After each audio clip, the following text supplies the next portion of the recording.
financial backup to sustain a high stocking density. Keeping and growing tilapia requires market size entails a lot of responsibilities, which means an expenditure not only money but also time. Through continuous innovation and research, many problems are solved in the intensive culture system, but greatly affected financially those partly funded commercial developments. Serious efforts towards practical and efficient tank design and understanding harnessing the available natural resources reduce the production costs.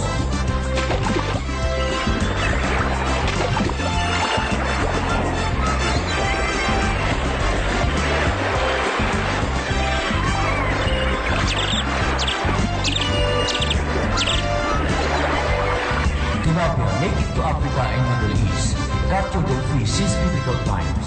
In Israel, they are called St. Peter's fish. The ancient Egyptians bred and raised them as source of food. The capacity of tilapia to adapt to a wide range of environmental situations surpasses the practically all other fish species. It is precisely this capability that has resulted in their being used as an important food source in many tropical countries, where they are now farmed like cargo trout in Europe and North America. Tilapia, the second most common farm-raised fish in the world.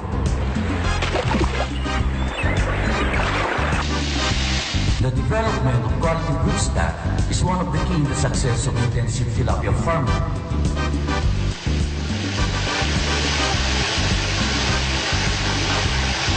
Three-way crossing of different species of tilapia is usually done.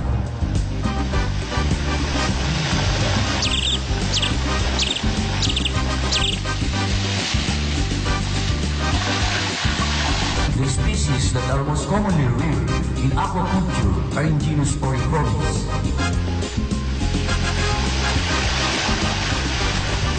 These include the Nile tilapia, Oreochromis niloticus, the Mozambique tilapia, Oreochromis mozambicus, the blue tilapia, Oreochromis aureus, and Oreochromis hornorum. The main objective of broodstock development is to tailor fit the condition of the existing water of the farm, temperature, environmental and nutritional requirements to achieve the maximum growth rate from fry to status size the shortest time possible.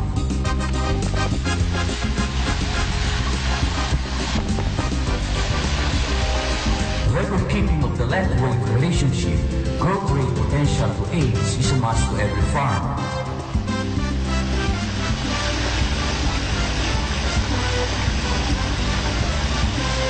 By religiously monitoring and recording this important data will be your barometer in the eggs production during spawning.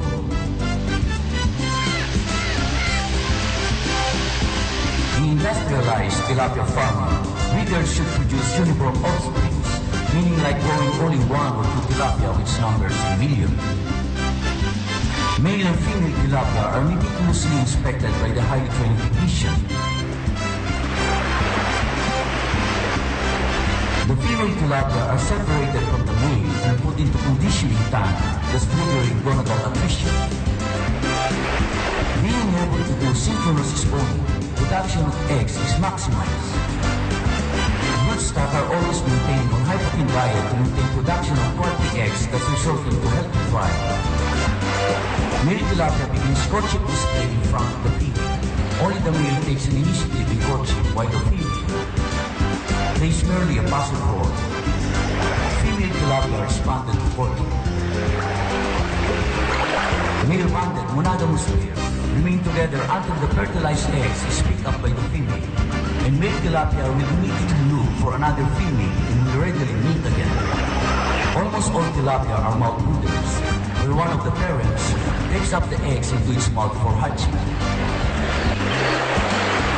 Cannibalism between fingerlings and fry are high among tilapia. The fingerlings will eat anything alive that is near eating fry. The female tilapia looks after the fry until they are able to swim around independently.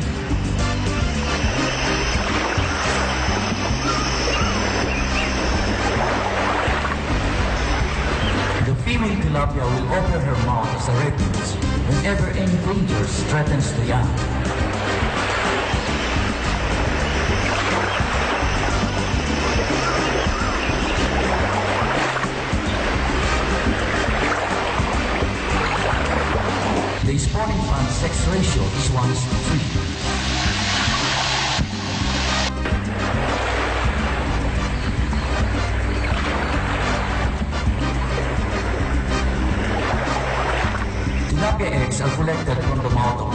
tilapia for artificial incubation.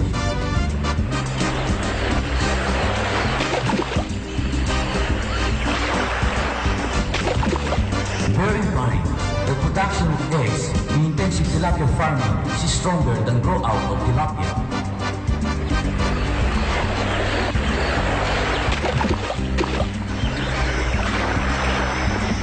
The accurate record of spawning are very important in investigating the environmental or behavioral requirements needed for successful production of eggs may depend on being able to replicate these special circumstances that trigger spawning are multifactorial, consisting perhaps of combination of factors such as water temperature, presence of natural food for the survival of the fry, photoperiod and change in water chemistry. The female tilapia where eggs are collected are transferred to conditioning tank in preparation for another spawn.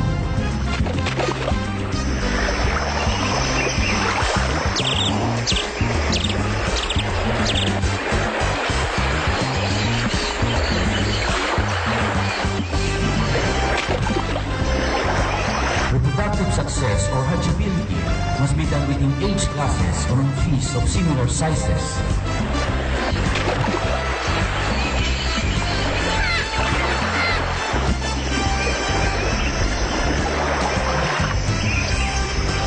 Breeders should produce 80 to 100% male offspring, and sex reversal should not be more than 20%.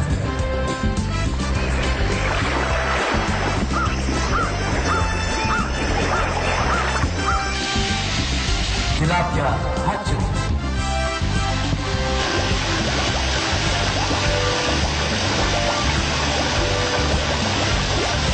Collected tilapia eggs are immediately processed by highly trained technicians for artificial incubation.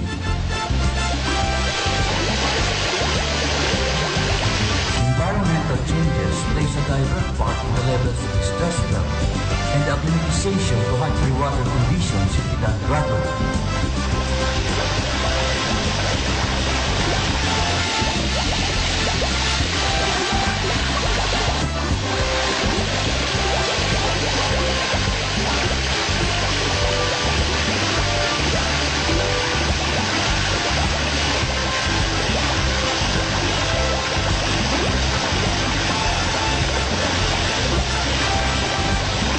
Unwanted debris, scales and fingerlings are carefully separated from the eggs and fry.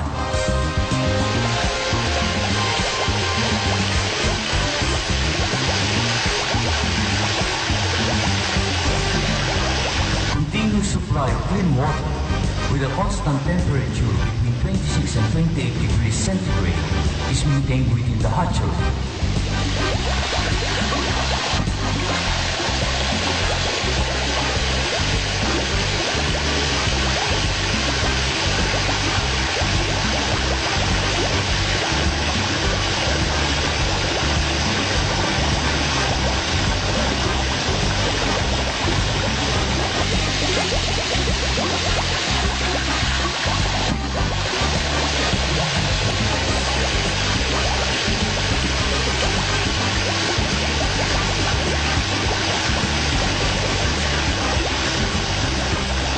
Hatch fry are carefully separated from the eggs before pouring the eggs in the incubator jar.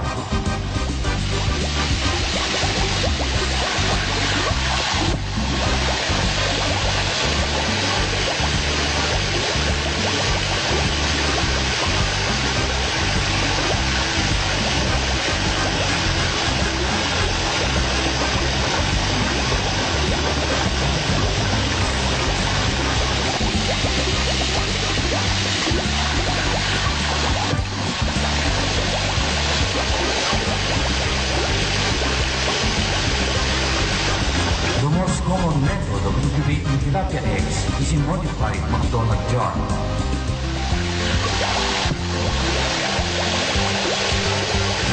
The jar is a tube within a tube designed to allow circulating water to enter the bottom of the jar to keep the eggs in circular motion without carrying eggs out of the jar.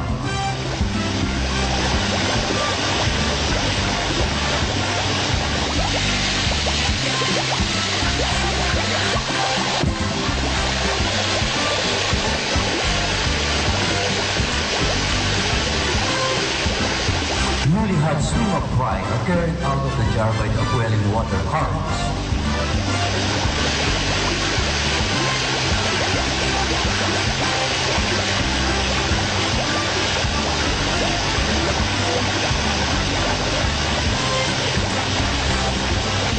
Enhanced eggshells are immediately removed to prevent any contamination of water, which will be the cause of disease.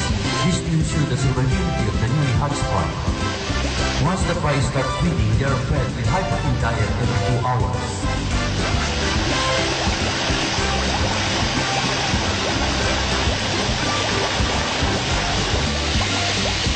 Any uneaten food and waste are immediately removed from the tank. Fry are moved to 30-footer circular tank where natural food is also available. They are still maintained on high-protein diet. Water suitable for growing fish or tilapia is a complex soup consisting of gases, minerals, solids, and many different organisms. The combination and proportions of these components and the resulting levels of, for example, acidity, alkalinity, hardness, salinity, and nitrogen for the type of fish you want to grow are vital for the long-term health of your tank. So managing the water chemistry of your tank involves first designing your tank from the outset with the correct basic materials, and then what source of water you're going to use, the amount of water and its availability,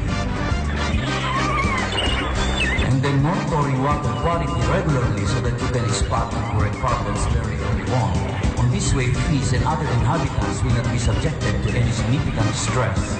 It's true to say that the health of any fish is closely related to the health of its environment. The big concrete circular tanks, the water stains, and natural foods are food tuned.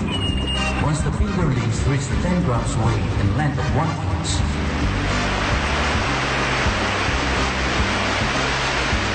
they are weighed and sampled in preparation for transfer to grow out tank. Same age and sizes should be observed the date when it was transferred. What tank should be recorded, and every 2 weeks the growth rate should be monitored.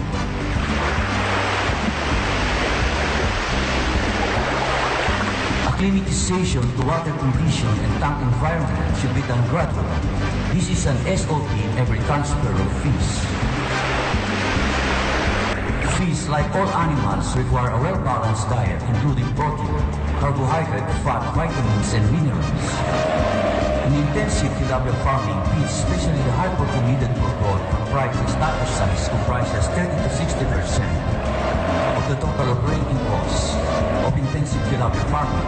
The efficiently growing natural food that contains the much needed protein for growth will greatly reduce the expenses for manufactured fish meals, especially the expensive high protein feeds. Dissolved oxygen, pH, ammonia, and nitrite is checked daily, including the water temperature of the tank on different places.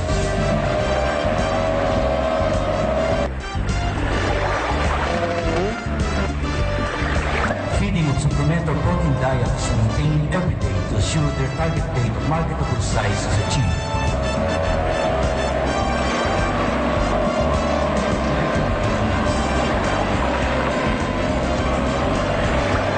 Continuous supply of water coming from geothermal deep well is maintained.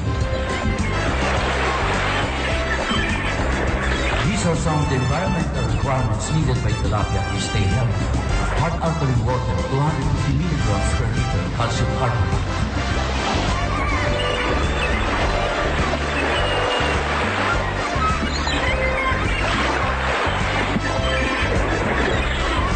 Constant temperature of 26 degrees centigrade with a pH range of 8.6 to 9.2.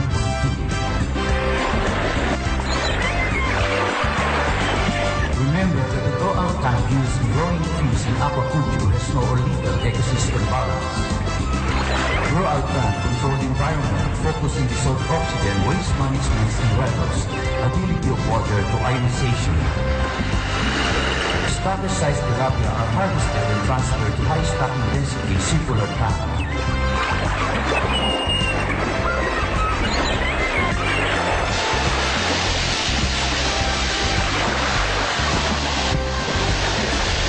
Starter size are transferred to the grow-out tank for marketable size tilapia.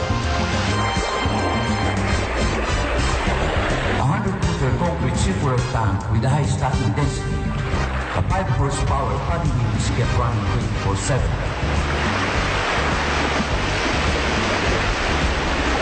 Demand feeders are used for feeding tilapia. It delivers the feeds through continuous trickles of a small amount of feeds due to the pendulum-like movement created by the water current.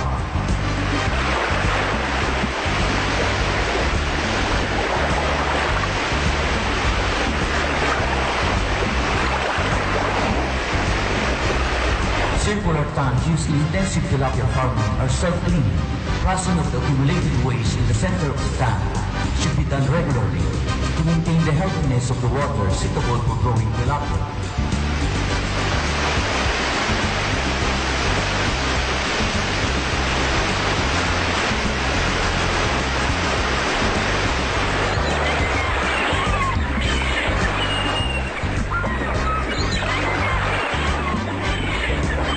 Only the locally grown tilapia can supply the live market and can supply the needed demand of the market today.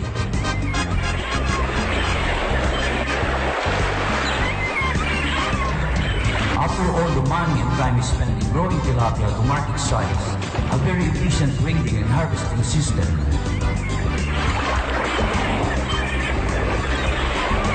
that minimizes stress and will not damage the scales and mucus of tilapia should be taken in serious consideration. By every tilapia farm selling their produce live to the end consumers.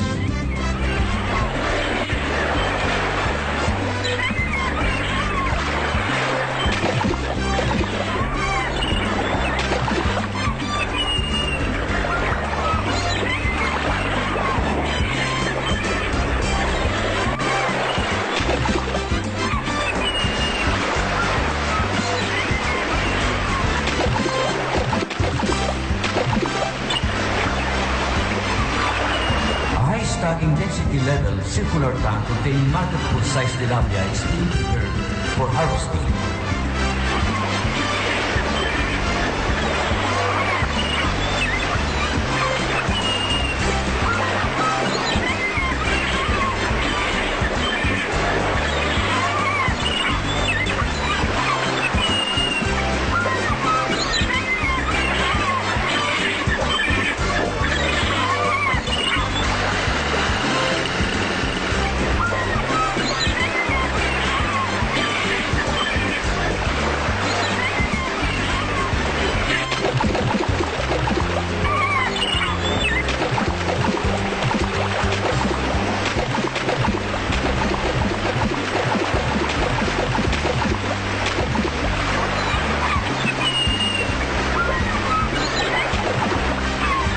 An idea of harvestment grading system I designed for circular tank exceeded the farm expectation and proved to be significantly less traumatic to tilapia harvested for market.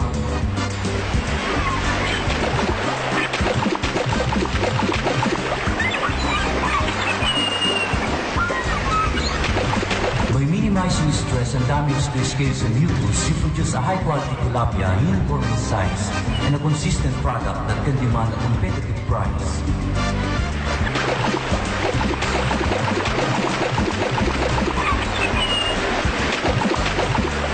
Tilapia remain calmly in the water while the smaller fish swim through the smooth surface of the grading bars, and the marketable size as aquariums do not scrape the scales or the mucus.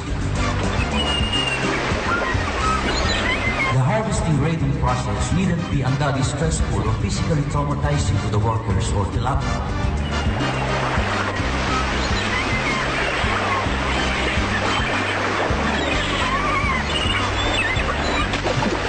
By taking control of the grading process, you deliver more fish because you can sort more tilapia with less time and labor. Do in few hours what took all day to do before.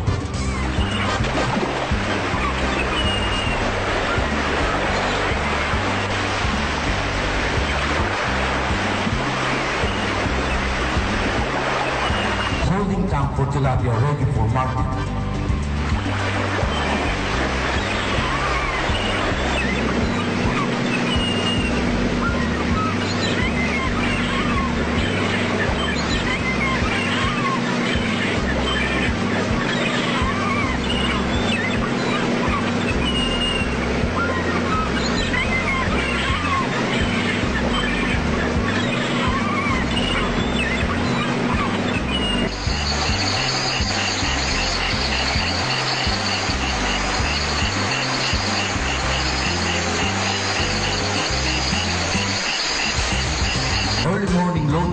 since water temperature is lower and favorable to fish. Transporting your produce to outlet can be extremely stressful. Water temperature, dissolved oxygen, and ionized ammonia, and other ways that may contaminate and affect the quality of water inside your transport tank should be always monitored along the way. Delivery of live tilapia to outlet is twice a week. You must have a very good transport system in your delivery.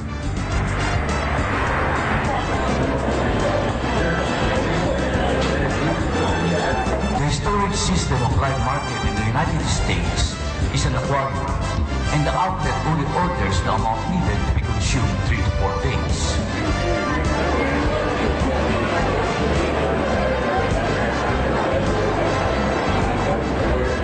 The total health, wholesome appearance, and survivability of tilapia inside the aquarium of the outlet where they display or produce will dictate its desirability to the end consumers.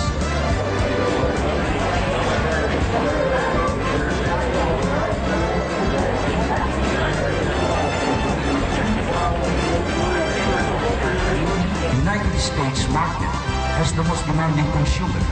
They want quality produce, tastier and safer fish to eat.